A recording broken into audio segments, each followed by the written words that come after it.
తిరుమలలో అఖిలాండకోటి బ్రహ్మాండ నాయకుని సాలకట్ల బ్రహ్మోత్సవాలు అంగరంగ వైభవంగా ప్రారంభమయ్యాయి. శ్రీవారి ఆలయ మాడవీధులు, తిరుమల రహదారులు విద్యుత్ దీపాలంకరణతో దేదీప్యమానంగా వెలిగిపోతున్నాయి. శ్రీవారి సాలకట్ల బ్రహ్మోత్సవాలు ఎన్ని రోజులు జరుగుతాయి? వాహన సేవలు ఎలా నిర్వహిస్తారు? ఈ అంశాలపై పూర్తి సమాచారం మా కరెస్పాండెంట్ సునీల్ అందిస్తారు. అఖిలాండకోటి బ్రహ్మాండ నాయకుని శ్రీవారి సాలకట్ల బ్రహ్మోత్సవాలు అంగరంగ ప్రారంభమయ్యాయి.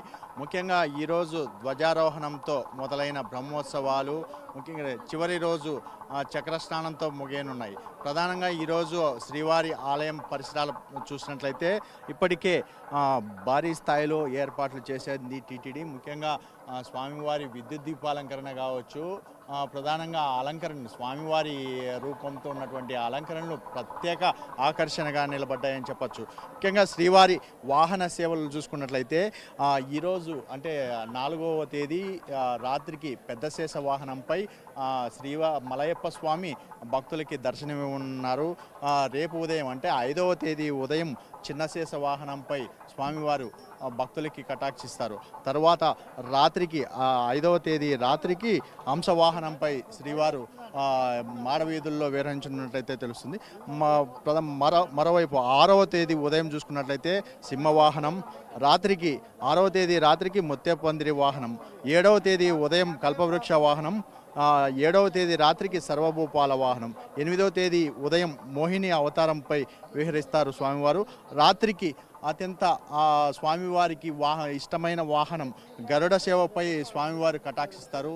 గరుడ సేవకు సంబంధించి ఇప్పటికే టీటీడీ కావచ్చు, మరోవైపు పోలీసు బందోబస్తు కూడా భారీ స్థాయిలో ఏర్పాటు చేస్తోంది. ముఖ్యంగా 5200 మంది పోలీసులని ఏర్పాటు చేస్తున్న పరిస్థితి అయితే ఉంది. ముఖ్యంగా కేవలం బ్రహ్మోత్సవాల్లో గరుడ సేవకు మాత్రమే ఎక్కువ ప్రాధాన్యత ఇస్తున్నారు. గరుడ సేవకి అదనంగా 500 మంది పోలీసులని ప్రత్యేకంగా ఏర్పాటు చేశారు. ఏదైతే 9వ తేదీ ఉదయం హనుమంత వాహనంపై శ్రీవారు ఉన్నారు. సాయంత్రం స్వర్ణరథంపై స్వామి కటాక్షించిన తర్వాత రాత్రి 8 గంటలకు గజవాహనం సేవలో శ్రీవారు వివరించనున్నట్టయితే తెలుస్తుంది. ముఖ్యంగా 10వ తేదీ చూసుకున్నట్లయితే ఉదయం సూర్యప్రభ వాహనం, రాత్రికి చంద్రప్రభ వాహనం. 11వ తేదీ ఉదయం చూసుకున్నట్లయితే స్వామివారు అత్యంత వైభవంగా రథోత్సవం నిర్వహించనున్నట్టయితే తెలుస్తుంది.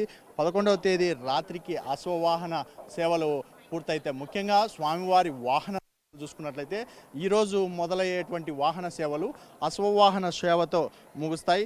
12వ తేదీ ఉదయం మాత్రం శ్రీవారికి చక్రస్నాన మహోత్సవం అత్యంత వైభవంగా నిర్వహించేందుకు ఇప్పటికే టీటీడీ ప్రత్యేక ఏర్పాట్లు చేసిన పరిస్థితి అయితే ఉంది. 12వ తేదీ సాయంత్రం ధ్వజ అవరోహణంతో స్వామివారి బ్రహ్మోత్సవాలు పూర్తిగా ముగియనున్నట్టయితే ఇప్పటికే అధికారులు తెలిపిన పరిస్థితి. అంటే దీనికి సంబంధించి షెడ్యూల్ పూర్తి స్థాయిలో టీటీడీ విడుదల చేసిన పరిస్థితి అయితే ఉంది. ఇప్పటికే మనం చూస్తున్నాం శ్రీవారి ఆలయ పరిసర ప్రాంతాలంతా విద్యుత్ దీపాలంకరణతో ప్రత్యేక ఆకర్షణగా నిలిచాయి. ముఖ్యంగా ఈ ఆలయ ప్రాంతాలని చూసేందుకు కూడా భక్తులు అంటే దూర ప్రాంతాల నుంచి కూడా వస్తున్నటువంటి భక్తులకి గ్యాలరీలు ప్రత్యేకంగా ఏర్పాటు చేసినప్పటికీ ముఖ్యంగా శ్రీవారి ఆలయ పరిసర ప్రాంతాలు కూడా ఈరోజు పూర్తిగా భక్తుల్ని అనుమతించిన పరిస్థితి అయితే ఉంది. కేవలం ఆలయ 4 మాడ వీధుల్లో మాత్రమే భక్తుల్ని అనుమతిస్తున్నారు. ముఖ్యంగా దానికి సంబంధించి గ్యాలరీల్లో మాత్రమే భక్తులు ఉన్న పరిస్థితి అయితే ఉంది. ఇప్పటికే శ్రీవారి ఆలయంలో కాసేపటి కిందటే ధ్వజారోహణం పూర్తయిన పరిస్థితి. ధ్వజారోహణం పూర్తయిన అనంతరం మరి కాసేపట్లో ఏపీ సీఎం అంటే ఆంధ్రప్రదేశ్ రాష్ట్ర ముఖ్యమంత్రి నారా చంద్రబాబు నాయుడు కాసేపట్లో తిరుమలకు చేరుకోనున్నారు. ఆయన ఇక్కడికి చేరుకొని నేరుగా బేడి ఆంజనేయ స్వామి ఆలయం వద్దకు చేరుకొని స్వామివారికి అంటే రాష్ట్ర ప్రభుత్వం తరపున పట్టు వస్త్రాలు సమర్పించనున్నట్టయితే తెలుస్తుంది. ఇది ఇక్కడ పరిస్థితి. కెమెరామ్యాన్ రామకృష్ణతో సునీల్, ప్రైమ్ 9 న్యూస్, తిరుమల నుండి.